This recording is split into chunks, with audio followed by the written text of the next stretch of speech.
How to fix Instagram video call not working on Android or iOS phone. Hello guys, in today's video I'm gonna show you how to fix this problem easy and quick. First thing you need to do here is to go to settings and then scroll down until you find apps. Now click apps again,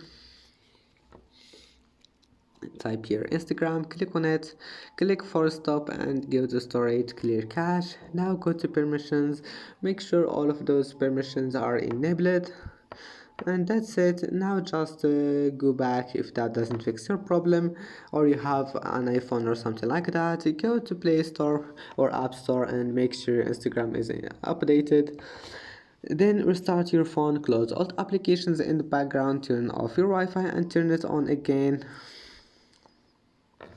and that's it. If that doesn't fix it, then all you need to do just uninstall your Instagram and install it again. And that's it for today's video. Don't forget like and see you in the next video.